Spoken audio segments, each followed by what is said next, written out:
today's video ay maglagay kami ng box ng aming motor sa likod.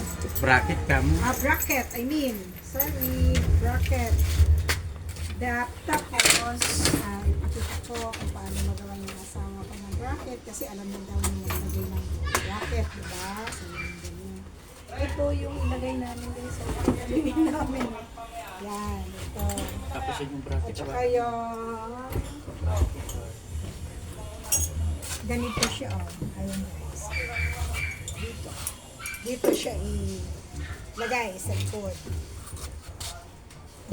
Tapos, tingnan nyo guys kung paano nagawa. Aking pinaka na asawa na halos lahat ay alam niya. Except ang pagmamahal sa kanyang asawa. Yan guys, ang aking pinakabubuan personality ng aking asawa. Diba? Ganun lang yun guys.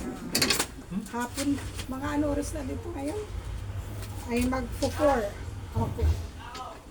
Ay may gagawa yan. Tapos para pag ano naman ang gamit namin, ano naman ang galing na sa trabaho, ay ganun ilagay sa box na. 700 lang to guys. 700. Mura lang siya. Huwag mong tumalikod pa. Dito ka banda. Ay guys. Napaka ng asawa ko to, yung halos ata alam niya ang mga trabaho ba. Except nga lang sa pagmamahal. Hindi niya love ang kanyang asawa. Check. Check. Check. Check. Bug. Bug. Bug. Bug. Ay. Anak, itutok mo dito sa karpatang sa ginagawa. Ay, nasalita ko na naman. Oh!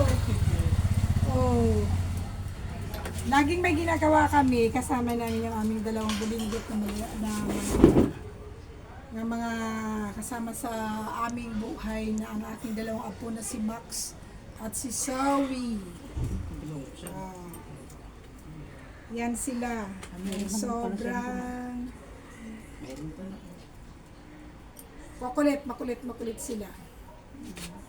Ito na ngayon guys, ito lang muna ang aking ipakita sa inyong video sa ginagawa namin araw-araw.